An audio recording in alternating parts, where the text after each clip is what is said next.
നമസ്കാരം.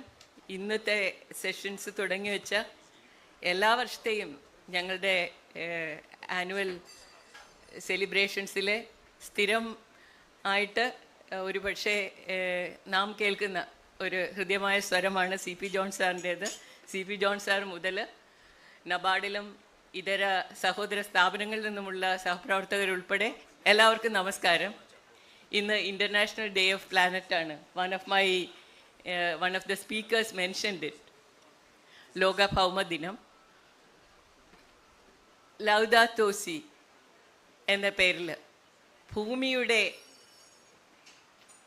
സുസ്ഥിതിയെക്കുറിച്ച് അങ്ങേയറ്റം ആകുലപ്പെട്ട മനസ്സോടെ എഴുതിയ ഒരു ഹൃദയാലുവിനെ കൂടി ലോകം സ്മരിക്കുന്ന ദിനമാണിന്ന്. Pop Francis. ആ വലിയ മനുഷ്യസ്നേഹിയെ ലോകമെമ്പാടുമുള്ള രാഷ്ട്രങ്ങളും അതുപോലെ തന്നെ മാനവ സമൂഹവും അങ്ങേയറ്റത്തെ ബഹുമാനത്തോടെ ആ വിയോഗത്തെ അനുസ്മരിക്കുന്ന ഈ ദിവസങ്ങളിൽ അദ്ദേഹത്തെ കുറിച്ച് സ്മരിച്ചുകൊണ്ട് തന്നെ തുടങ്ങാം എന്ന് കരുതുന്നു. 36 രാജ്യങ്ങളിൽ ഒരുപോലെ പ്രകാശനം ചെയ്ത് പെൻഗ്വിൻ ബുക്സ് ഇറക്കിയ അദ്ദേഹത്തിൻ്റെ ഓട്ടോബയോഗ്രഫി ഹോപ്പ് വളരെ മനോഹരമായൊരു പുസ്തകമാണ്.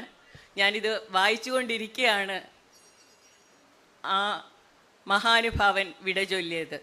അതിലെ ഒരു വചനമുണ്ട്, ഒരു ഭാഗമുണ്ട് വളരെ കൂടുതൽ എന്നെ ആകർഷിച്ച, വളരെ കൂടുതൽ സിൻസിയറായിട്ട് ജീവിതം എങ്ങനെയായിരുന്നു എന്ന് പറയുന്ന ഈ ആത്മകഥയിലെ ഒരു ഭാഗം. അതിൻ്റെ തുടക്കത്തിൽ പോപ്പ് ഫ്രാൻസിസ് പറയുന്നുണ്ട്, only those who build bridges can move forward. The builders of walls end up imprisoned by the walls they themselves have build. Most of all their hearts become entrapped. Only those who build bridges can move forward. പാലങ്ങൾ ഉണ്ടാക്കുന്നവർക്ക് മാത്രമേ മുമ്പോട്ട് പോകാനാവൂ. മതിലുകൾ നിരന്തരം കെട്ടിക്കൊണ്ടിരിക്കുന്നവർ അതിനുള്ളിൽ തന്നെ തളയ്ക്കപ്പെടുകയും ചെയ്യും.